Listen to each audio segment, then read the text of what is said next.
السلام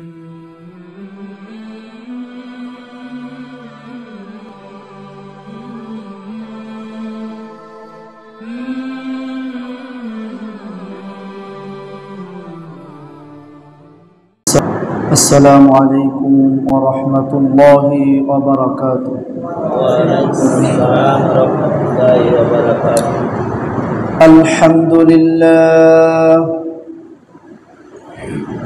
الحمد لله نحمده ونستعينه ونستغفره ونعوذ بالله من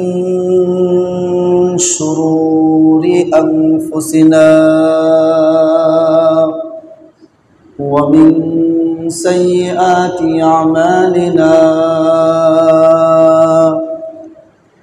من يهده الله فلا مضل له ومن يضلله فلا هادي له، ونشهد أن لا إله إلا الله وحده لا شريك له، هو الذي لا ضد له ولا ند له، لا مثل له ولا مثال له، لا وزير له ولا كفيل له، لا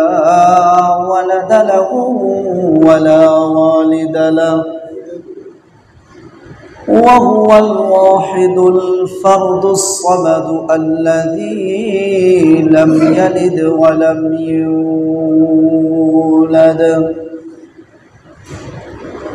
ولم يكن له كفوا أحد، ونشهد أن لا إله إلا الله وحده لا شريك له، ونشهد أن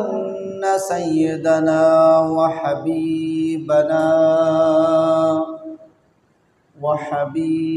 ربنا وطبيبنا وطبيب أرواحنا ومولانا محمدا عبد الله ورسوله، صلى الله تبارك وتعالى عليه وعلى آله وأصحابه وبارك وسلم تسليما كثيرا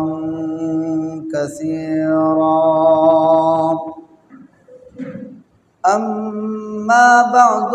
فأعوذ بالله من الشيطان الرجيم. بسم الله الرحمن الرحيم. قل إن كان آباؤكم وأبناؤكم وإخوانكم وأزواجكم وعشيرتكم وأموال اقترفتموها وتجارة تخشون كسادها ومساكن ترضونها أحب إليكم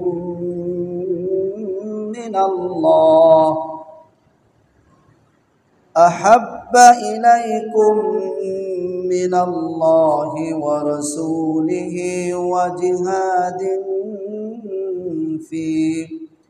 في سبيله فتربصوا حتى يأتي الله بأمره، والله لا يهدي القوم الفاسقين.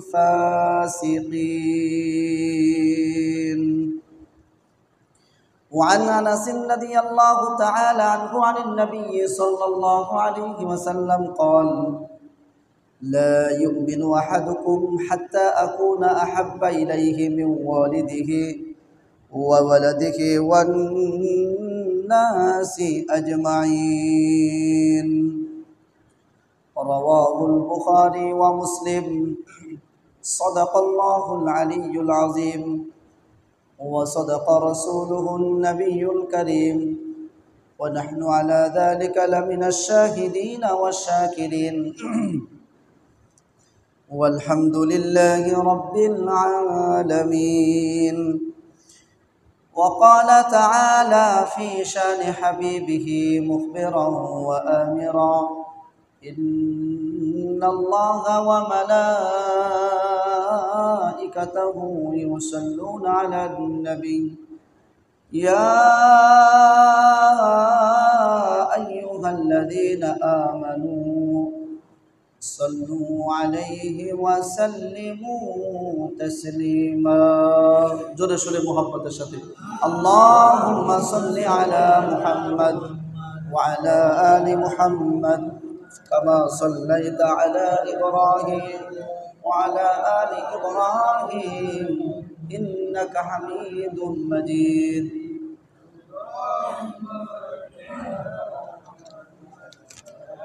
وعلى آل محمد كما باركت على إبراهيم وعلى آل إبراهيم إنك حميد مجيد رہے میرا مسکن حوالی کعبہ بنے میرا مدفن دیار مدینہ بلغ العلا بکمالہ کشف الدجى بجمالہ حسنت جميع خصاله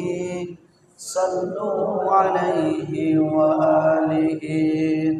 نمی گویم